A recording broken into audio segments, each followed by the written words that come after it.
ఆ సంతోషం ఎంత బాగుంటుందో.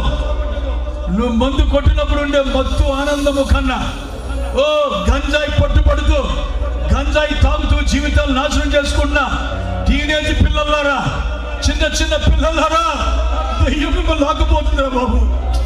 సైతం మిమ్మల్ని నాశనం చేస్తున్నాడు.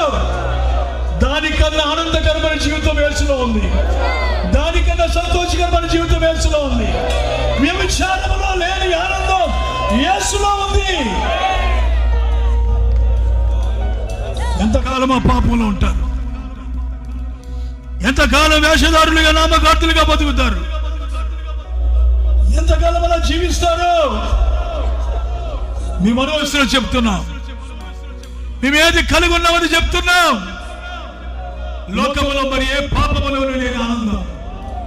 పాపం చూడడానికి ప్రేమగా కనిపిస్తుంది, పాపం చూడడానికి ఆకర్షణగా కనిపిస్తుంది, త్రాగుడు గొప్పగా అనిపిస్తుంది, వ్యభిచారం గొప్పగా అనిపిస్తుంది. మగాళ్ళు ఆడవాళ్ళు చూస్తే మనసు నిలుపుకోలేరు. ఆ అందాన్ని చూడగానే పడిపోతా ఉన్నారు. అంతకన్నా గొప్ప అందం యేసులో ఉంది. అంతకంటే గొప్పది యేసులో దాచబడి ఉంది. నీ డబ్బు కన్నా యేసు గొప్పవాడు. నీ డబ్బు ఇవ్వలేదు, యేసు ఇవ్వగలడు. నీతో ఉన్న వాళ్ళు, ఇంటి పేర్లోళ్ళు, నీ కులస్తులు, నీ మతస్థులు నీకు ఇవ్వలేని గొప్ప భద్రత యేసు ఒక్కడు నీకు ఇవ్వగలడు. ఆయన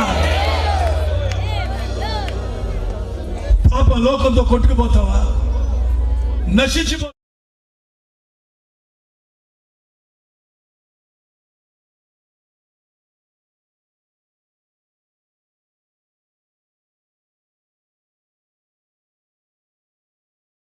ఈ రోజైనా దేవుడికి అప్పగించుకుంటావా?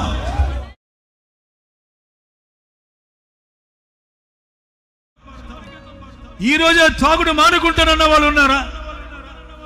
ఈ రోజే వ్యభిచారం మానేస్తా, అక్రమ సంబంధం విడిచిపెట్టుకుంటా. చేసిన కాసేపు నీకు ఆనందంగా ఉన్న తర్వాత మనస్సంత వేదన. భర్తను మోసగించినందుకు, భార్యను మోసగించినందుకు ఎంత వేదన అనిపిస్తున్నావు నీవు. సోదరి సోదరి, ఎందుకయ్యా జీవితంలో నాశనం చేసుకుంటున్నాడు? కాలం ముగించబడుతుంది. ఇక యేసు వచ్చేస్తున్నాడు తీర్పు తీర్చడానికి. నీ టైం అయిపోయింది. ఇక ఆయన తన సొంత ప్రజల నిశ్చల దగ్గరికి వెళ్ళబోతున్నాడు. నీ సమయం ముగించబడుతుంది.